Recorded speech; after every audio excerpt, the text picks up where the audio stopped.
कालचं मुख्यमंत्र्यांचं निवेदन किंवा मुख्यमंत्र्यांचे या विषयावरील चर्चेमध्ये उत्तर हे फार त्यातून आम्ही सुरुवातीपासून सांगत होतो की संविधानिक दृष्ट्या मराठा समाजाला आरक्षण द्यायचं असेल तर घटनात्मक पेचप्रसंग उभा होईल आणि त्यामध्ये तुम्हाला अमेंडमेंटच करावी लागेल अशी आमची भूमिका होती। केंद्राकडे प्रस्ताव पाठवून केंद्राकडून तो करावा अशी त्यावेळेस मागणी केली।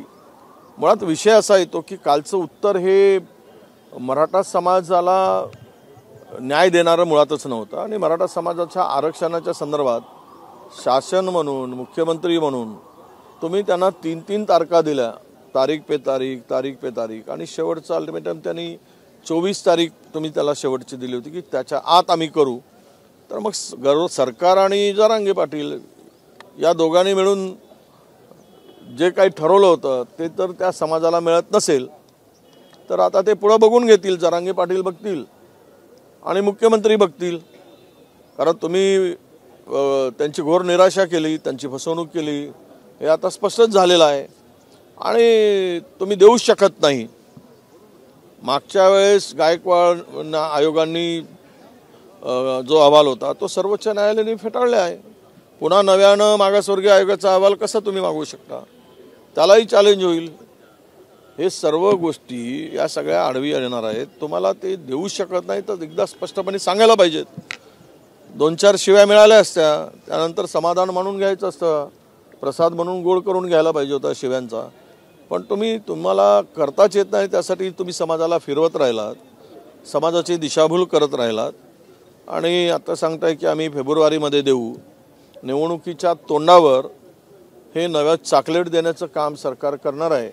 ते टिकाऊ नसेल आणि समाजाला न्याय देणारं सुद्धा नसणार आहे। उद्योग विभागाचा कॅगचा अहवाल आज सादर होऊ शकतो सर अधिवेशनात? नाही, येऊ द्या। आता कॅगचा अहवाल आज येऊन काय उपयोग? खरं तर या कॅगच्या अहवालावर चर्चा व्हायला पाहिजे होती आज। आता शेवटच्या दिवसामध्ये तो अहवाल येऊन उपयोग काय?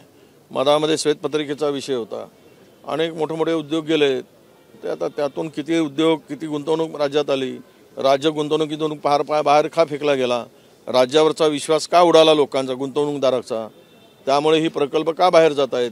नागपूर मिहानमधील 2 प्रकल्प बाहेर गेले, ते आम्ही सभागृहात आज मानणार आहोत कुठले बाहेर गेले।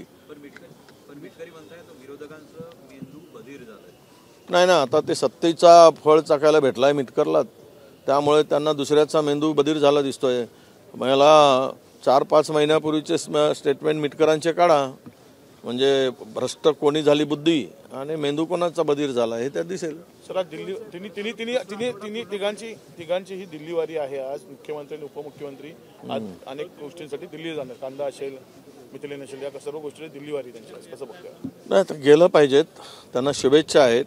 धान उत्पादकांना लागलेला जो कर आहे 20% लावलाय निर्यात कर, तो कमी केला पाहिजे।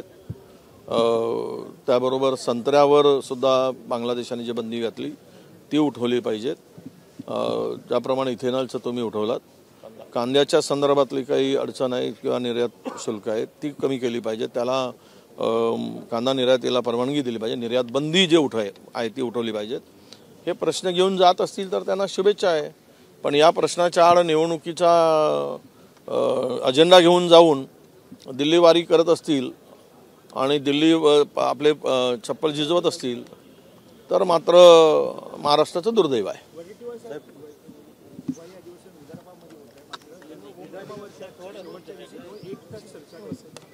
नाही, कोण म्हणे आज अंतिम आठवड्यामध्ये सुद्धा अनेक आहेत विषय। काल आम्ही मांडला शेतकऱ्यांच्या विदर्भाचे अनेक प्रश्न मांडलेत, मी मांडलेत 293 वर, आणि आजही चर्चा आहे ती सत्ताधाऱ्यांच्या प्रस्तावाच्या संदर्भात। काल आम्हाला वेगळं कमिट केलेलं आहे, ते बघू आता। पण विदर्भातल्या प्रश्नाच्या संदर्भात बऱ्यापैकी चर्चा झाली, आम्ही पण केली। काल 1.5 तासाच्या भाषणात मी अनेक मुद्दे विदर्भातले मांडलेत, उद्योगाच्या संदर्भात, शेतीच्या संदर्भात, बॅकलॉगच्या संदर्भात, सिंचन बॅकलॉगच्या संदर्भात मागितला।